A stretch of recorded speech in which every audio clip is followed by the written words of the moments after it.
having individual faculty members present their research, and I was reminded, thank you to one of our audience members here, that I neglected to introduce myself. So I am Jennifer Becky. I'm the graduate program chair for the Engineering Ed Systems and Design PhD program, and also faculty member in the program. I'm not going to go first. Anne is actually going to talk about her research first, but I wanted to let you know that there's going to be some musical chairs going on during this part of the virtual open house. So we're going to be rotating based on who's going to present their research next. So I'll be back in a little while, but I'm going to step away now and let other people come in. But in a minute, Anne is going to talk about her research.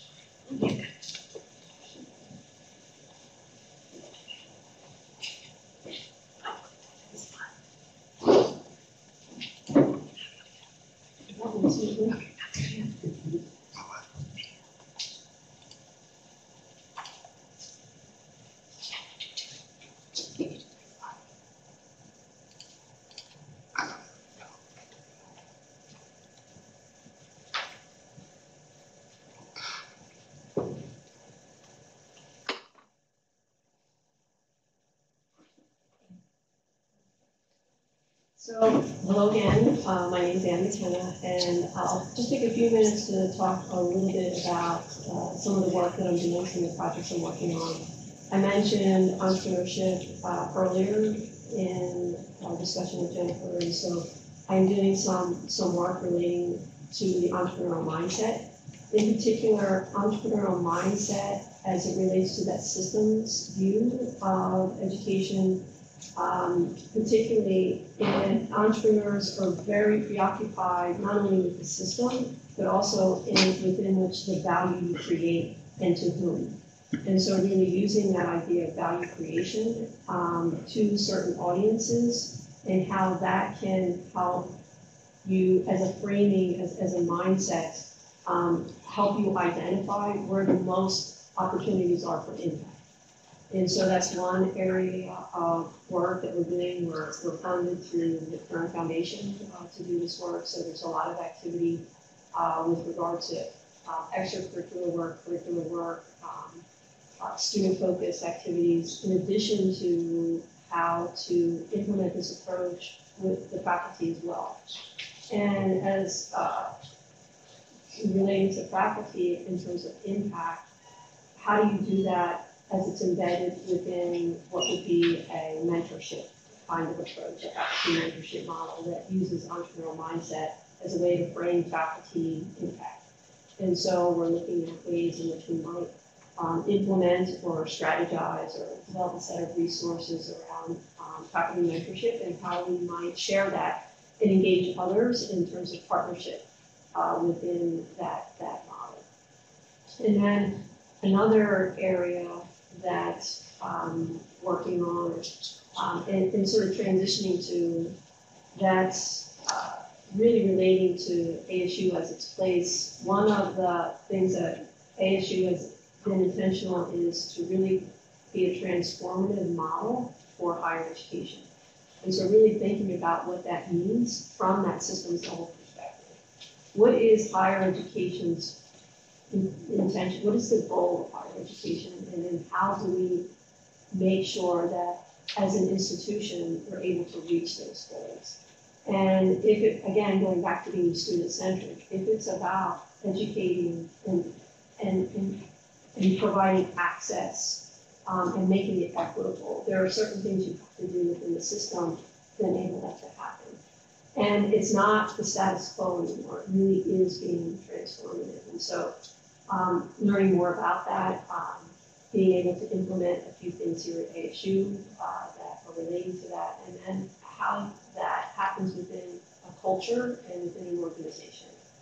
And so those are some big picture areas of research that I'm focused on. And I think you can see a slide on things I like to do. Very much my time is spent outside of work at football games. And those are what my two kids are sport of choice at the moment. I will be going to a football game this evening. I was at practice last night, and so, but I love football, so it's over. So thank you, and I think we have Sean for the updates.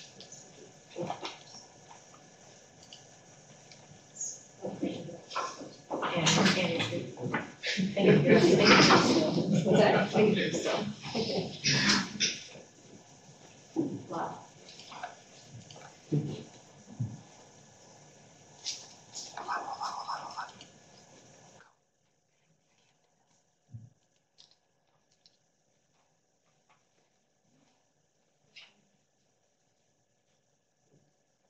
Hi, my name is Sean Jordan, and I'm an associate professor of engineering here in the EESD PhD program. My background is in electrical and computer engineering, but then my PhD is in engineering education. So I look at both the technical side of engineering as well as the socio-technical side in my research.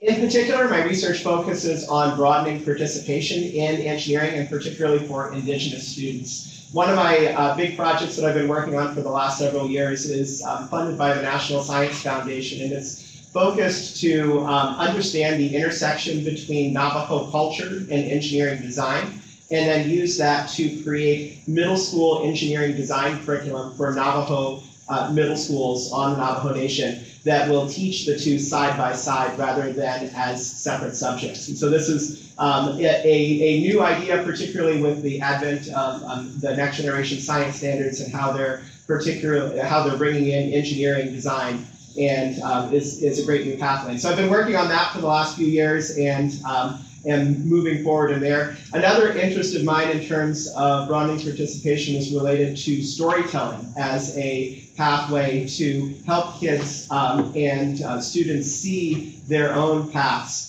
and in those others who might have gone and become professional engineers but maybe came from the same communities.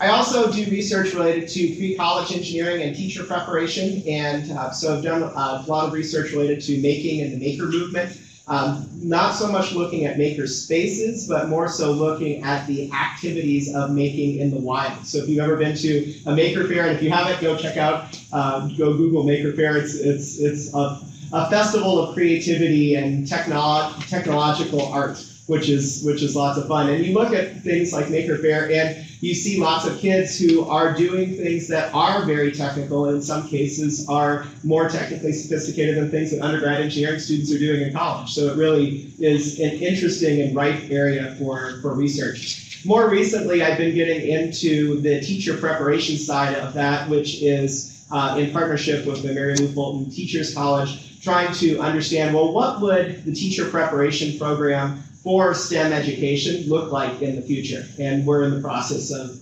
defining that now. My other research is related to, as I mentioned, making, but then also looking at project-based learning in electrical engineering context. And that's based on my own teaching within our project spine in this project-based engineering program. As far as what I'm looking for, so I am a qualitative researcher, meaning that I tend to ask lots of questions that begin with what, why, or how. And people who are also interested in those types of questions, I tend to be a good fit in my research groups. I also have a very close-knit family type of atmosphere within my research group. And we're all of us are really focused on, we're here because we want to make a positive difference in the world. I mean, yes, it's important to get a degree, but it's how you use that degree that is most important. And finally, I am very much an artist, and we have a number of artists on our faculty, which is really wonderful. But I am a percussionist. I play in a Caribbean steel band. I like camping, and I make light sculptures and Rube Goldberg machines and play strategy games. So I would love to have a conversation with anyone who is interested, and thank you.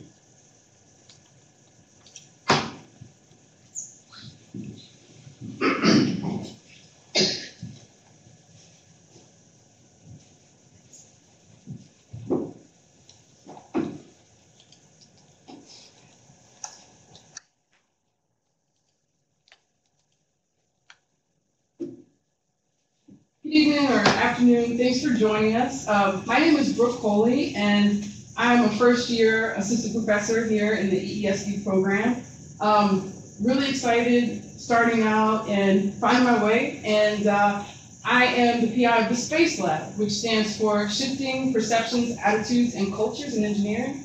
And in my lab, we focus on addressing the intersections of mental health, social justice, and engineering education.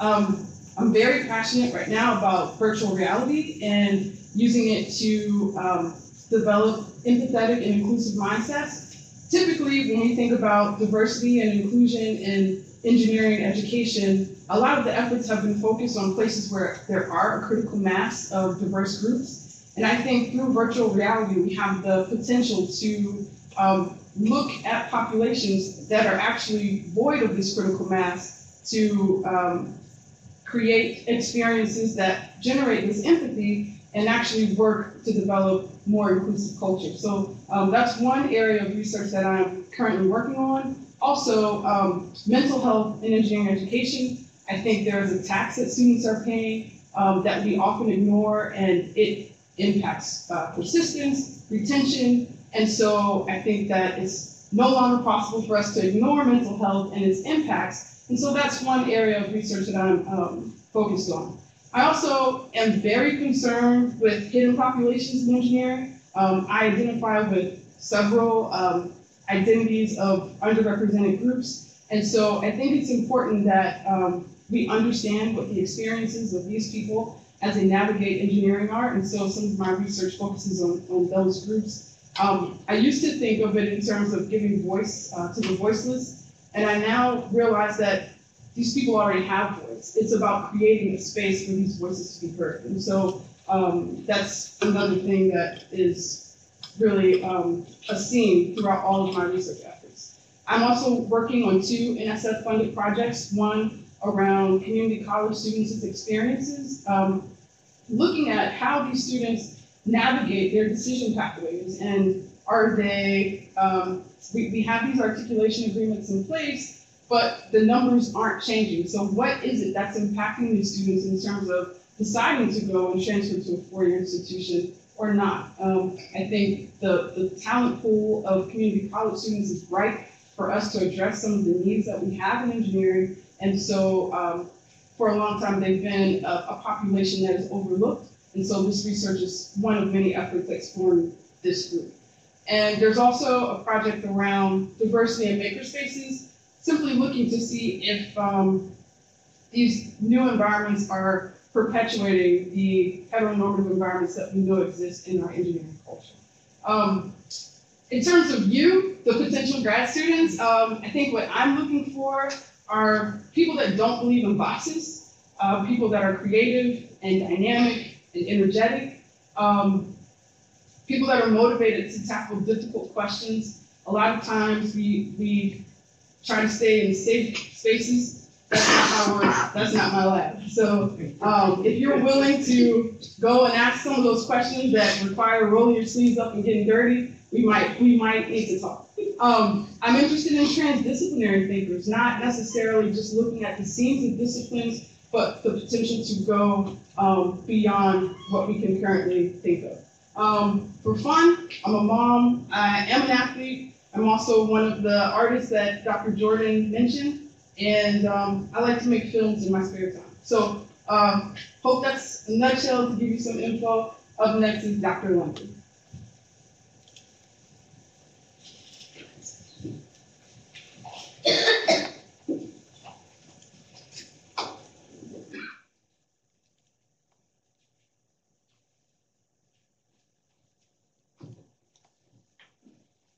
Hello, I'm Jeremy London, one of the faculty here in the EESD program, and I lead the RISE Lab, which stands for Research and Impact in STEM Education. And I use a lot of mixed methods research designs in order to study a variety of problems, but all of them relate to creating a diverse workforce, diverse STEM workforce. And so with that, 3 specific areas in which I do research is related to the impact of research. So I think that in engineering education, we do a lot of good work, and it doesn't always either translate to impacts that we want, or sometimes we struggle with talking about the impact of what we do. And so I think that both of those have implications for our students and for instruction and more broadly. And So I studied what does it mean for our research to have an impact, and how can we shrink the time between ideas and related to that, I'm also interested in ways to broaden participation of underrepresented groups, particularly in engineering and computer science. So I think that there have been discussions for at least 4 decades about how to broaden participation, and there are many national reports on this topic and a lot of investments and a variety of efforts. But in some cases, the trends for certain groups haven't changed, and in other cases, it's actually gotten worse for certain groups. And so I think that it's time to kind of step back and see what are we not doing, or what do we know, and how do we translate into practice? So how can we achieve the impact that we want in the area of broaden participation? And then lastly, my last research interest can be summarized as instructional change. So I care a lot about how can we be effective in the classroom so we can achieve the student outcomes that we desire. So I think that as part of my background in industrial engineering, I studied systems and processes. So shout out to all the IEs in the world. I mean, I love all the others, but shout out to all the IEs. And so it's natural for us to think about, like, are we getting the results that we want? But then my PhD is in engineering education, so the system that I care a lot about is the educational system. And so how can we achieve the change that we're aiming for is one of the questions that I ask a lot. And so, and that change can come in a variety of forms. It can be, how can we create more authentic learning experiences for students, learning experiences that match what they look like when they'll be in industry or in the workforce. Or how can we create, how can we make instructional change such that faculty may feel comfortable taking a risk in their teaching. So change can come in a variety of forms. And I like to study how do we promote that and how do we make it last. And so on the screen I have a couple of pictures from activities in my research group. My research group is pretty interdisciplinary. There are students from the EESD program, but then there's also students from the education psychology program and ed policy and other programs on campus. And so as part of that, it's nice to have different voices talking about one problem at a time. And so in our group, we work hard and play hard. So we have a couple of pictures from a poster session, and then like some of our end of semester celebrations, like when we're enrolling or academic. So I guess in terms of my group, I'm looking for people that work hard and play hard. And I'm happy to answer any other specific questions. Something that I do for fun, when I can get a large enough group, I play volleyball. That takes a lot of people. And I like hosting game night, and in case it's not obvious just yet, I want to know. So I'm happy to chat if you have any more questions. But feel free. I hope that you get a sense that we're available to chat with you all. We welcome questions and any insights that you may have, so that we can ensure this is a good fit for you. I mean, obviously we welcome you, but I hope that we can answer any of your questions.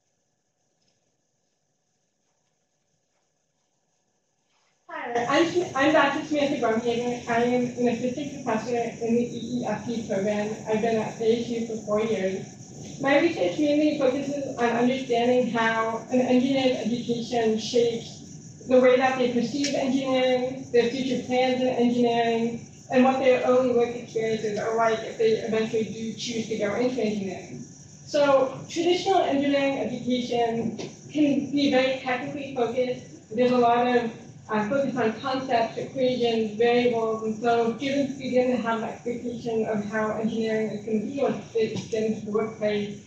And then they enter the workplace and they realize that it's a drastically different pace. There's a lot of social technical aspects, there's project management, and they begin sometimes to feel very frustrated and disillusioned about what the work is. They start to feel like maybe they weren't being prepared correctly. And what some of the research I've done shows, and other research has shown, that this can cause problems with their satisfaction, with their intention to persist in engineering as a career. So my work really looks at 3 key areas. One is understanding the engineering career pathways that students take if they choose engineering and what kind of decisions they're making. what the school to work transition is like for them once they get into the workplace, and where the gaps might be between their engineering education and the practice that they're actually going to, and trying to also look for ways to fill those gaps with innovative engineering pedagogy and programs that really try to bridge research to practice. So another aspect of my work that's growing is the research to practice aspect. And for as an example, in one project, we're really looking at trying to understand how students choose their first jobs and if they feel prepared on campus to choose their first jobs, the resources that might be available. And so through the community practice lens, we're trying to help career service professionals rethink the resources that they offer to students, the skills that they're pushing students to have to market themselves, and really how they think about career services in terms of the support that's being offered to engineering students in general. So my work is largely funded on large multidisciplinary, collaborative, and projects. So the students that I'm looking for, I hope feel comfortable working in these kinds of environments. We work a lot across disciplines from engineering and education to human resources and economics. And there's also a lot of different institutions at play in the research that I do, mainly because in order to really do this kind of work and have a systems level understanding of the forces going on and the forces that are shaping engineers' careers, you need to have a lot of different types of data. So we work with mixed methods. We do surveys to try to get large samples and try to look for commonalities across pathways. We also do interviews where we're trying to understand the unique experiences that students have and how the factors that they typically encounter are shaping their pathways. So again, I'm looking for students who are comfortable working in a large group that has many different types of people in it. And then also someone who really wants to expand not just the engineering education mindsets, but also looking at what can we draw from other disciplines such as education and economics. For fun, I have a dog who I love to play with, 10-month-old puppy, and that's always fun, keep me on my toes. We go hiking a lot. And I also like to travel to new cities and spend time in the kitchen, whether that's going to beer or baking bread and things like that. So I'm a little bit of a homebody, but I like to think that my homebody is fun to attend for. So, like Jimmy said, happy to answer any questions, and we really want you guys to feel like you can ask questions and get the information you need to make an informed decision, and we'd be super excited if you came here in the fall. And that's all I think I have to say. I want to introduce or bring it back to Jennifer. She can talk about her research.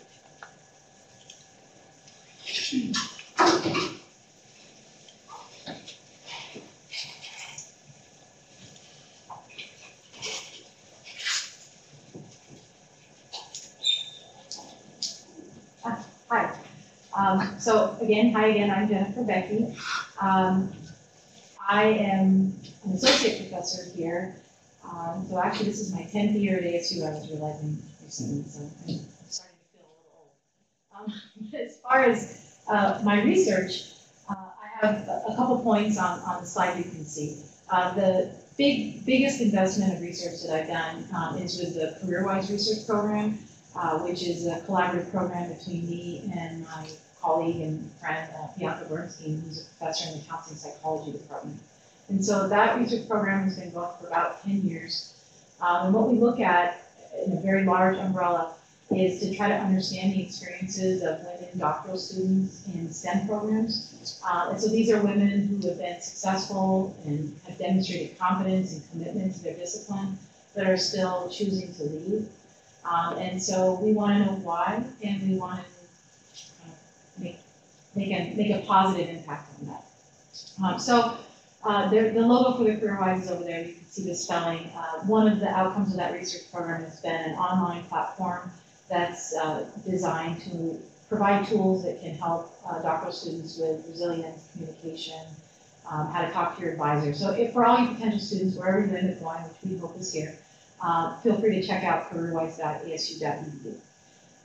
And it's a cool site. So second thing up there, along with understanding just the general experiences of women doctoral students, there's a particular focus on persistence and so I have a general interest in persistence, which is not only include women doctoral students, but also I've done some work looking at persistence of online students. And so some of you may be aware that online students have a much higher course dropout rate and degree completion rate than face-to-face students.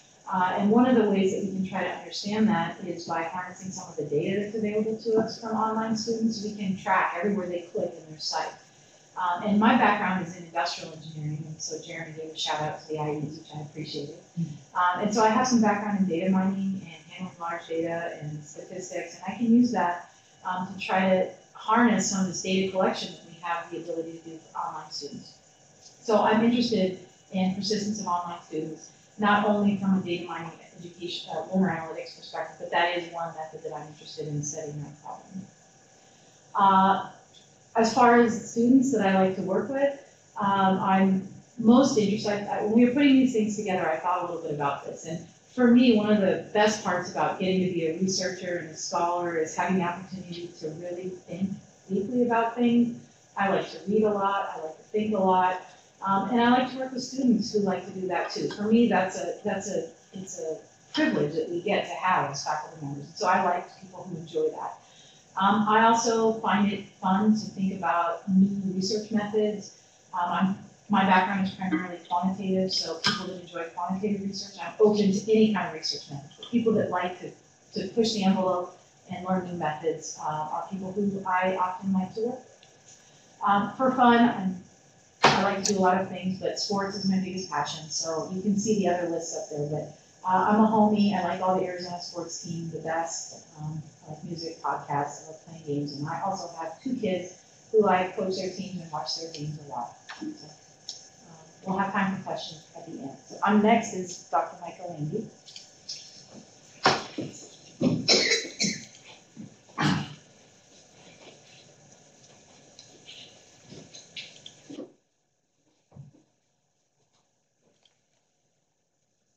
Hi, I'm Michael Lange. I'm interested in making and engineering both for technical and non-technical people. My research focuses on 3 main areas. So the educational pathways of makers, prototyping in design thinking and engineering design, and public participation in making and engineering.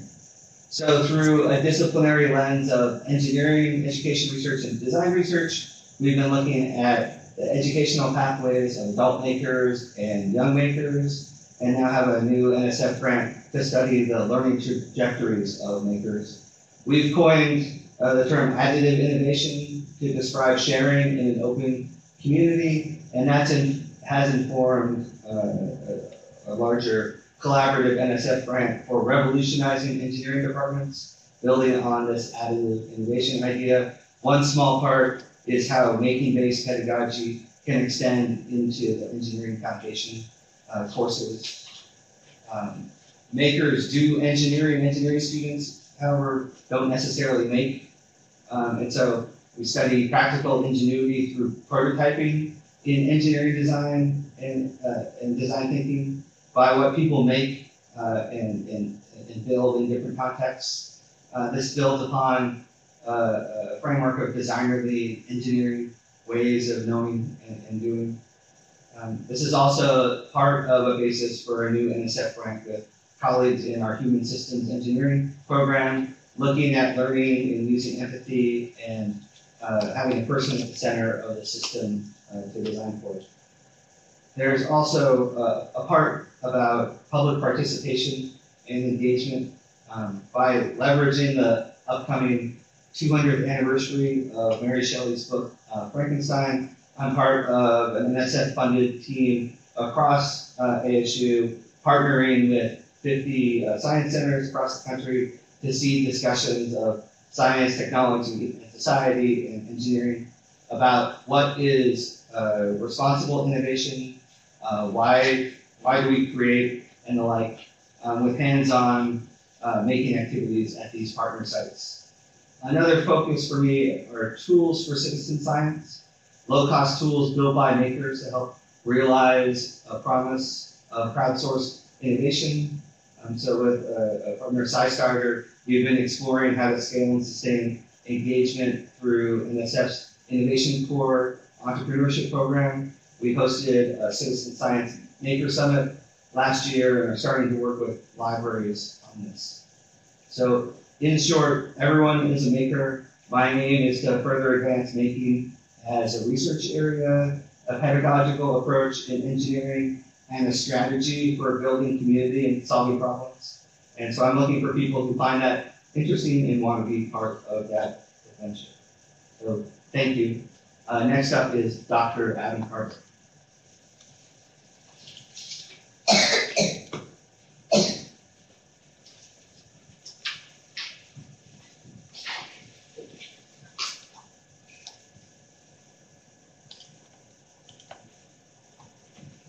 Hello, so my name is Adam Carter. I'm an associate professor here at ASU, and my research interests can kind of be classified under two buckets. One is innovating in the classroom, and related to pedagogy, and the other one is sort of an assessment component, looking at how do we assess students, specifically looking at learning and characterizing students. So first, in terms of the classroom innovations, I've been involved in a number of projects. And strangely enough, you tend to go back to the things that really upset you when you were a student. So for me, and it upsets me now as a faculty member, grading is the thing that I hate the most. So of course, what do? I'm a glutton for punishment. I study grading systems. And so one of the studies I'm looking at is trying to think about alternative ways to look at how we assess learning and trying to identify how a grade can represent something that has been learned as opposed to just a number that students aim to try to get so that they pass the class and they move on to the next level without fully understanding necessarily what they actually have learned. Additionally, in some of the things that I've done in the classroom have related to actual activities in the classroom. One example would be a study we did around product archaeology, similar to product dissection if you've done something like that before, where we map the archaeological process to the design process, except instead of starting with a new product or a new need or new design, we look at why something was developed and how it was developed, whose input went into that, identifying who the stakeholders are in order to inform future designs. Another project that I'm involved in is a large multi-million-dollar center that's associated with a number of faculty here at ASU. And this one is specific to nano-enabled water treatment. So this may be strange. How does someone from education get involved in a project on nano-enabled water treatment? Well, there are aspects of that project where we're looking at how can what is learned technically be implemented at both the K-12 level, looking at high school students, looking at teachers, looking at community colleges, and trying to figure out how this new knowledge can be learned and implemented at lower levels so that when students get to us at the college level, they're prepared and they're also knowing the most state-of-the-art information. Another area that I'm interested in is assessment. And so looking at how we assess students and thinking about just not looking at what a grade represents, but also thinking about other characteristics that may be identifying for a student. So not thinking about ethnicity or sex or gender, things like that, but looking at confidence, motivation, and the way that we approach problems in terms of how we think. So the term I use is epistemological beliefs. Some of the work that I've done in that area has revolved around reflection. And that actually flows nicely into one of the things I'm looking into in terms of a graduate student, is thinking about being someone who's self-regulated and who is self-directed. Self-regulating is an absolute major must when you're thinking about reflecting and thinking about what it is you're actually doing and what it is you're learning. And for me, that was my experience as a graduate student, where I was given sort of the reins and said, here you go. Where my grad program was, I didn't have engineering and faculty like you're meeting today here virtually. I was sort of just go ahead and do it on your own. And so for me, I'm looking for people who are self-motivated, self-directing, and ready to sort of monitor their own learning process while being innovative and looking to be change agents. And so I hope that while I was a student, and hopefully my students are going on to become those change agents wherever they end up. I have a lot of different fun things. I'm also a sport person, watching and playing.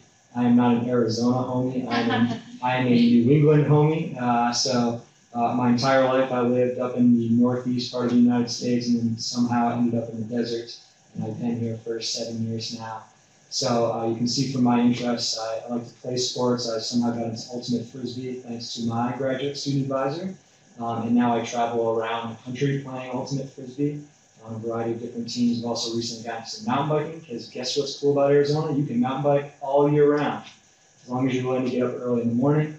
And then like Sam, I like to brew beer, but ultimately it ends up meaning that I drink a lot of beer along with it. And so that's why the run workout also has to come into play if you want to stay in shape. So that's a little bit about me, and if you have any additional questions for me, please feel free to email me, and hopefully we'll see some of you soon. And so I'm not going to introduce Soham Sohoni.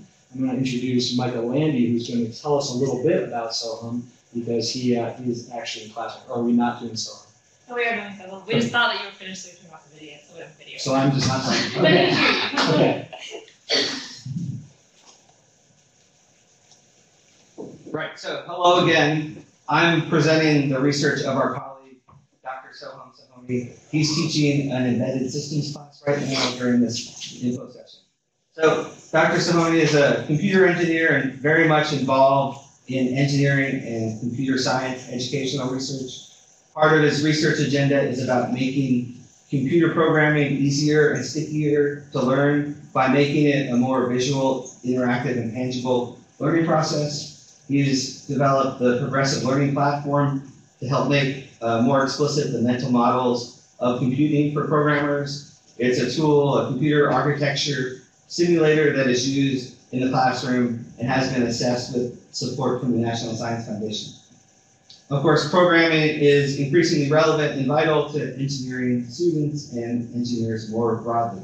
So several quantitative and qualitative studies have been performed to gauge its effectiveness, and this is part of Dr. Sohoni's interest in the adoption of effective teaching techniques.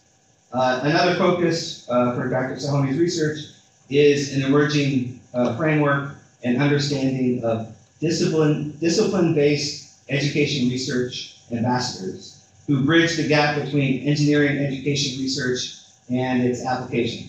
So it's supporting disciplinary experts who teach in the university classroom with ambassadors who translate educational research and contextualize them within engineering disciplines or classes to facilitate better teaching and better learning experiences. So ambassadors can partner with disciplinary experts to set up studies and contribute to literature, strengthening ties between research and practice. So he is currently the chair-elect for the Electrical and Computing Education Division in ASU. He's been recognized with the Best Paper Award recently at the 2016 ASU Pacific Southwest section for his paper Comparing Cooperative Learning in Online and In-Person Versions of a Microprocessors course. He is also the Associate Director of the Indo-Universal Collaboration for Engineering Education, which is growing connections around engineering education research with engineering institutions in India. And so he's creating a network of centers of excellence with discipline-based education research ambassadors as facilitators. So Dr. Sohoni is looking for graduate students who are passionate about improving the engineering education ecosystem through research, have good organizational and time management skills, and are interested in helping to advance the progressive learning platform tool for learners or grow this discipline-based education research network. So thank you. Next up is Dr. Nadia Khan.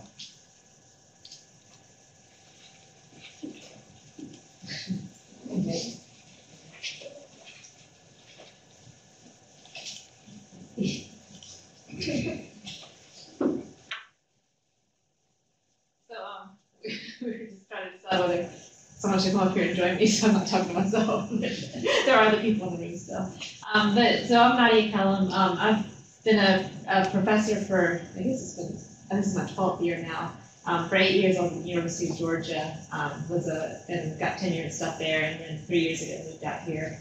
And I really like being a professor. Research is a ton of fun. And I've done a lot of different types of research areas that sort of a thread throughout. A little bit on narrative research methods. I really like stories and trying to understand people's experiences through their stories.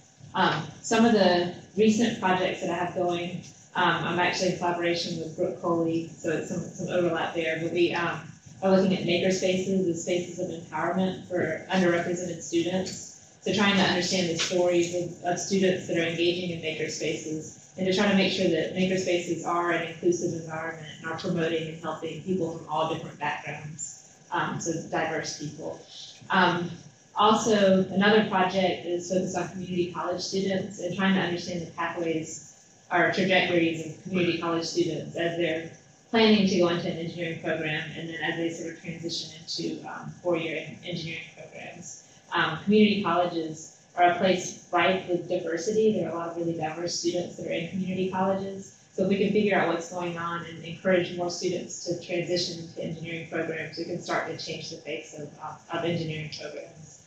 The diversity for most groups hasn't really improved in the last 15, 20 years. When I was a mechanical engineering student, I'd get excited when there's one other female in class of 40 or 45, and I think a lot of mechanical engineering programs are similar even now, as far as gender goes, but also certainly even more so in race and whatnot. The other area, so it's engineering students, and also interested in faculty, so faculty development, trying to understand how engineering faculty stories and how they transition to more active learning strategies.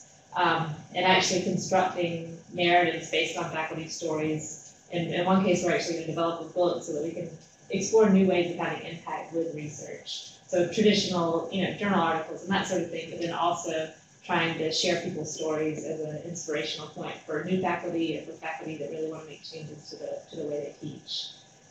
For my research group, I really am looking for grad students that want to be part of a vibrant and collaborative research project. I really value collaborations and having discussions and dialogues and respecting each other and interests and whatnot. And then I also like to surround myself with people that are also passionate about what they do and whatever their interests are. For fun, I have sort of extreme hobbies. I don't know how that has happened, but I've recently injured my shoulder, so I haven't been doing as much skydiving and trapeze flying. But I really love riding a motorcycle. Recently got a dirt bike, so I'm learning. It's a whole new thing. It's very different to be on dirt than to be on the streets. I also recently have gotten into some new things because of the shoulder injury.